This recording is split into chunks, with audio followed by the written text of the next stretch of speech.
All right, here's George.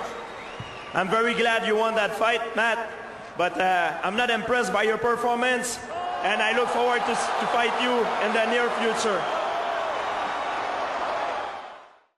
Welcome back to Thinking Critical. This is Wes, and today I've got an old friend back on the channel. So cool they call him the Breen. Eric Breen is back. How you doing, buddy? I'm doing well, Wes. Thanks for having me back. So we were talking recently, and you're like, I can't read Marvel comics anymore. I was sitting there, I was like, I know Eric pretty well. He's a Spider-Man mark. He's an X-Men mark. He loves the Marvel Comics universe. And I can't believe that he would just opt completely out of Marvel. Right now, I think Daredevil's pretty darn good. Spider-Man is definitely readable and really better than it was under Slott. So I definitely want to get to the bottom of this, Breen. But before we get to the details, I do want to say, if you're here and you haven't subscribed, what are you thinking? It's time to subscribe to the channel. Hit the bell for notifications. Give us a thumbs up. Definitely give us a thumbs down if you don't like the video. Either way, we want to hear your comments in the comment section. And Breen is definitely going to be reading up on you.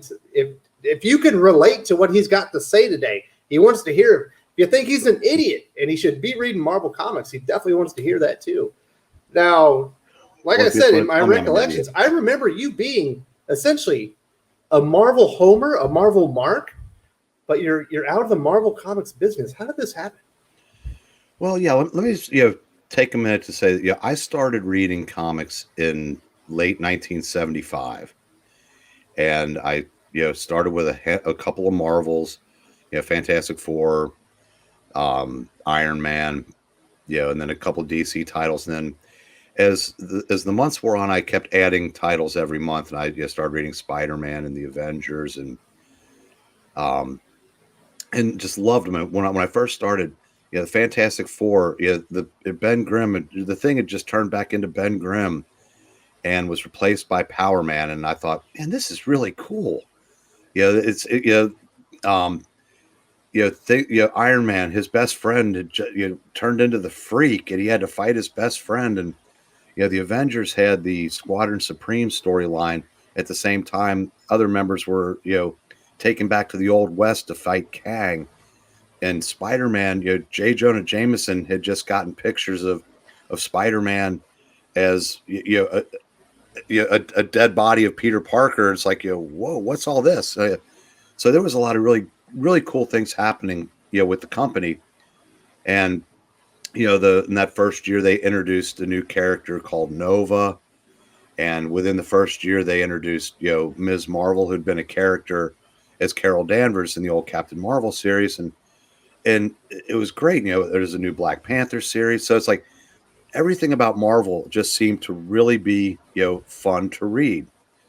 And, it definitely had its ups and downs over the years, but you lived through Avengers 200, which was essentially the destruction of Carol Danvers as a character. Some really weird stuff. You lived through One More Day. What's the one with Peter Parker? It turns out Gwen Stacy was cheating on him with Norman Osborn. That was Sins Past and Sins Remembered.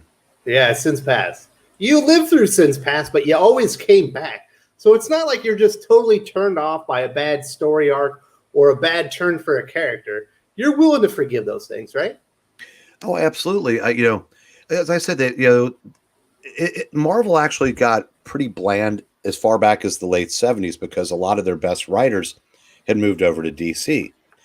But then Shooter kind of righted the ship, and that's how we got the Daredevil run, the Simonson, Thor. The X-Men. I mean, the X-Men was carrying the company in the late 70s. And it's funny, I said, I've been reading so long, the X-Men was a bi-monthly title when I started. If you can imagine that, considering how big they became. And, you had Burns, FF, and then, I said, so the 80s, they were solid. And even into the early 90s, although I, disagree with some of, my fellow aficionados as to how good Marvel was in those days. But then, the bankruptcy or the near bankruptcy hit and the Image debacle. But they came out of that. They put a focus on writing again, and it got good again in the late 90s. Then the Bill Jamas era hit, and it went way south. And I mean, you can just ask Perch about that. Did you read Marvel? Was it Marvel? Made it through one issue. Yeah, but I did read like Trouble. a masterpiece. But and this is where I know I disagree with have a disagreement with a lot of you guys. I thought the second half of the first decade of the 2000s, with House of M, Civil War, Secret Invasion, Dark Reign, Annihilation, Planet Hulk, World War Hulk, Dark Reign, Siege. I thought creatively that Marvel, that might have been their most creative period, because I said, when the characters that were used in Annihilation, they were out in space, so they weren't part of Civil War. The Hulk was not in Civil War because he was in space. Thor wasn't in Civil War because he was dead. They took the time to make sure that all the pieces fit. And creatively, I thought that there were some characters written poorly, but the concepts I thought were grand in scope, and they had the talent to pull it off. And then Quesada got kicked upstairs. Axel Alonso came in, and something fundamentally started to change at Marvel. All new, all different. And they started, not only the way they were telling the stories, the way they were promoting the books.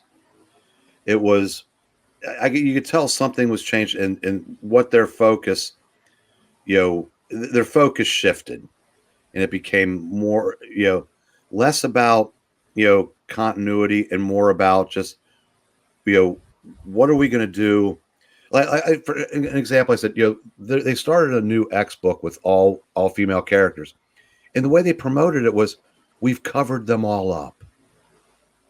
Okay, but then what? What, there has to be more? You want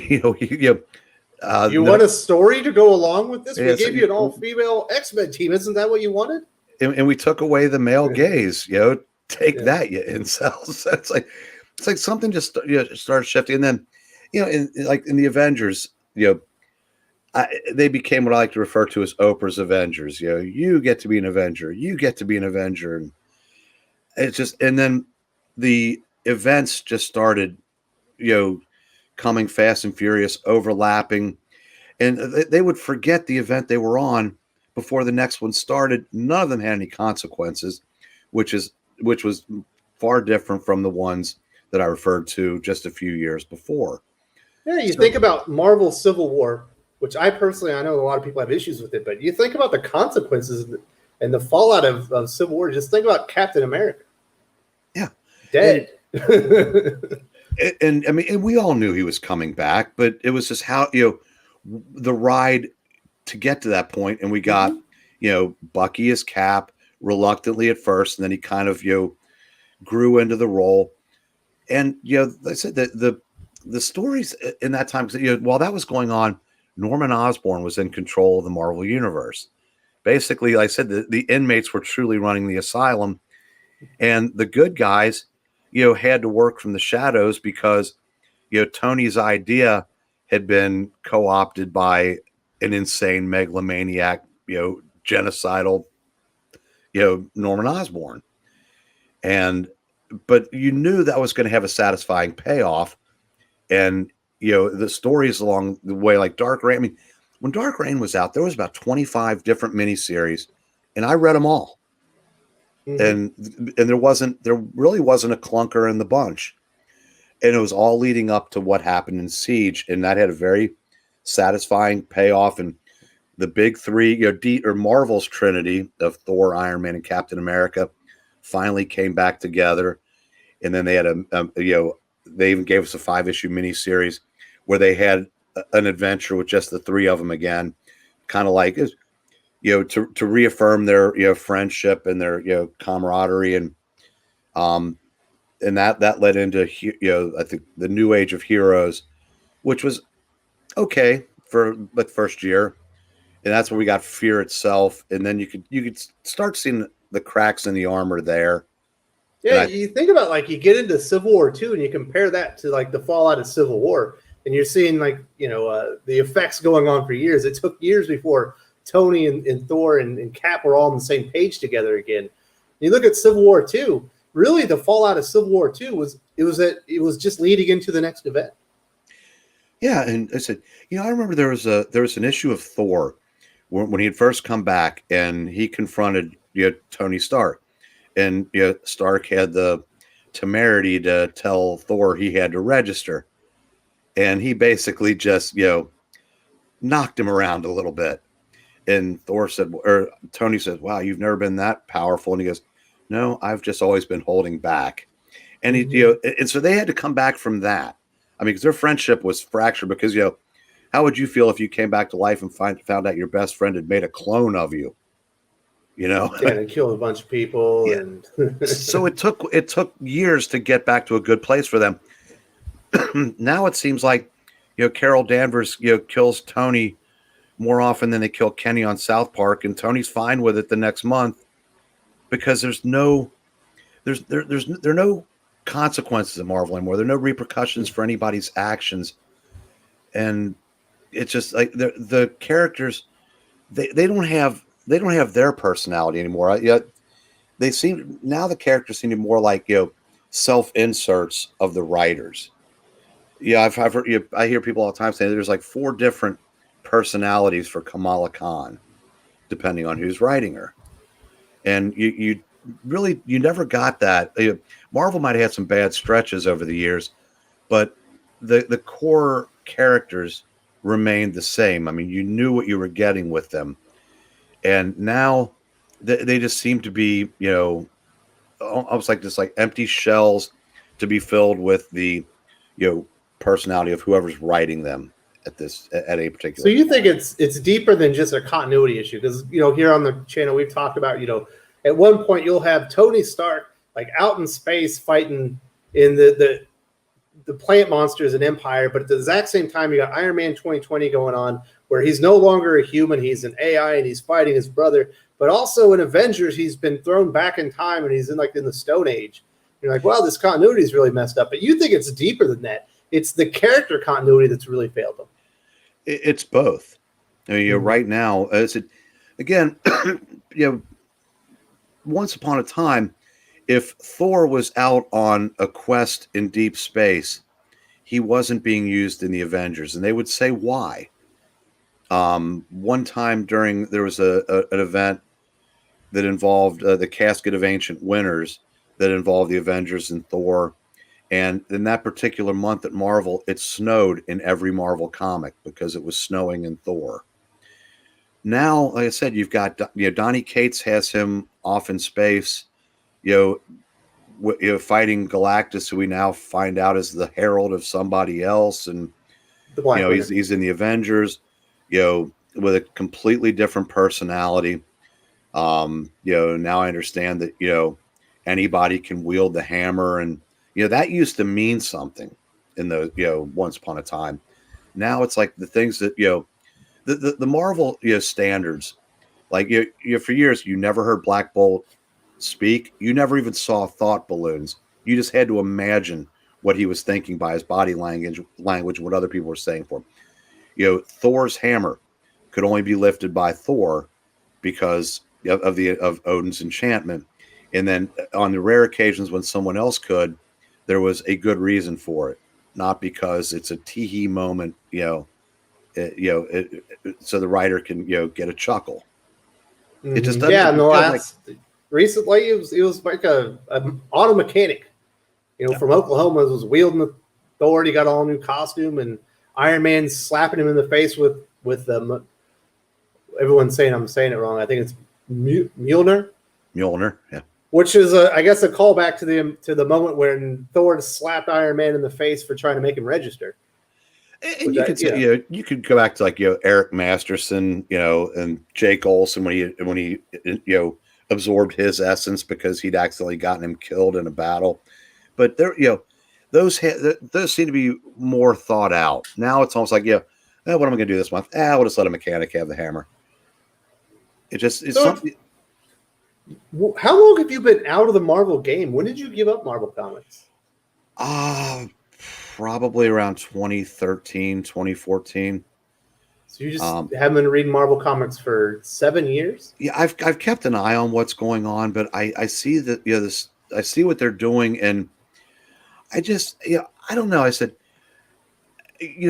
part of it again, as you get older, you know the expression, you eventually become your parents. Well, it's like, your parents might not like the music their kids are listening to, but they can find some things that they can, tolerate. You kind of get that way sometimes, whether you want to or not. And like in my case, I'm still reading a lot of DC titles because I feel like it's never going to be what it was, but they seem to make it more. They're more interested in telling good, superhero stories, whereas Marvel heroes, it seemed like when I started reading, Marvel heroes were selfless. Now it feels like they're self-impressed, and Absolutely.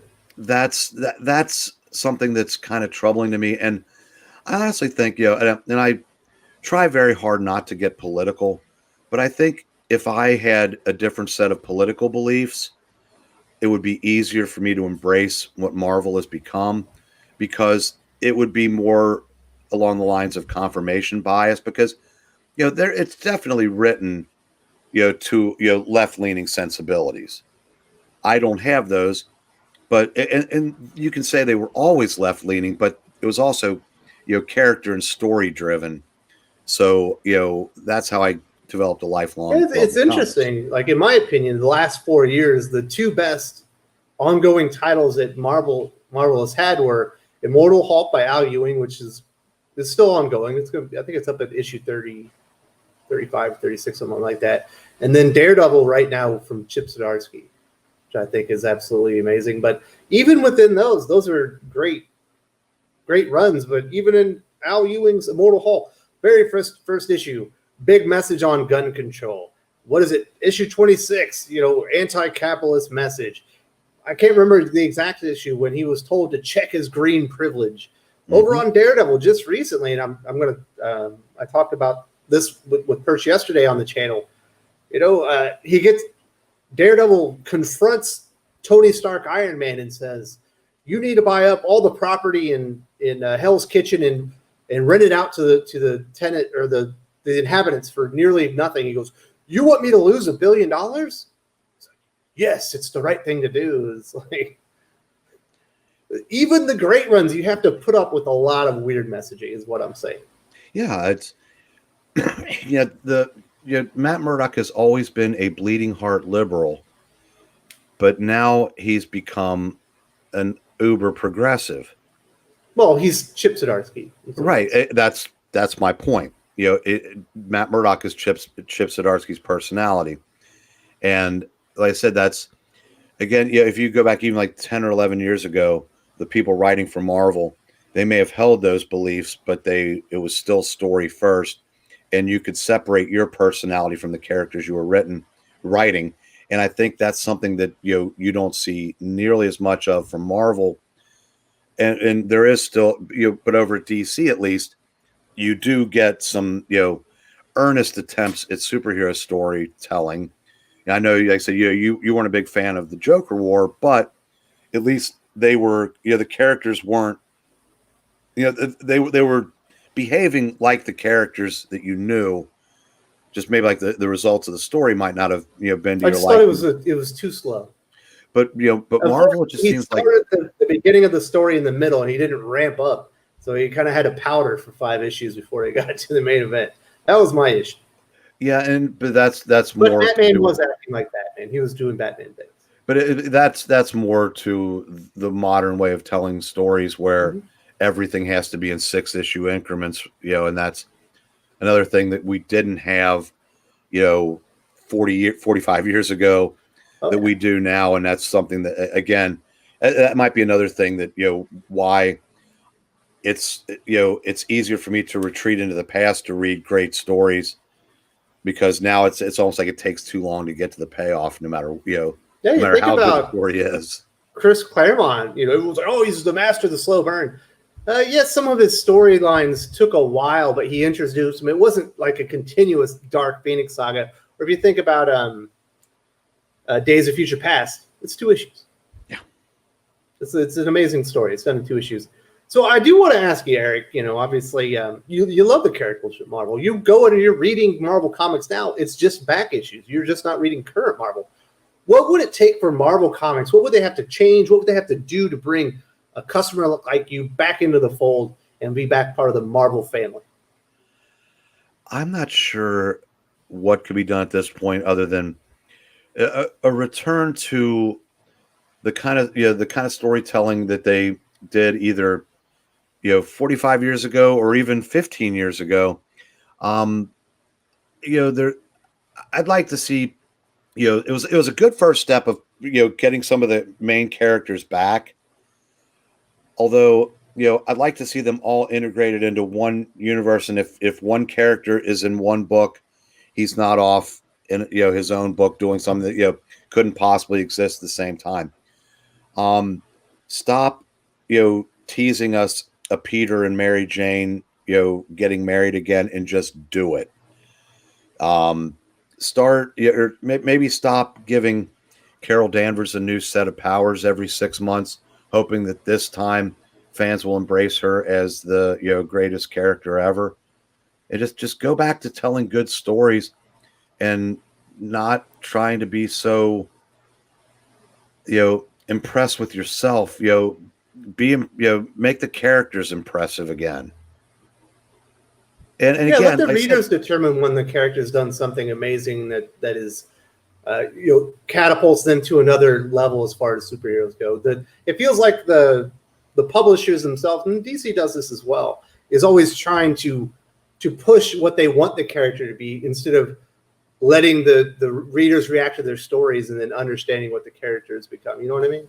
Yeah, and unless it sounds like I want Marvel to shrivel up and die, nothing could be farther from the truth. I want Marvel, even if there's nothing there for me, I want them to be huge. I want them to thrive. I want them to have a giant market share that DC tries to get close to, because it's better for the comic book industry.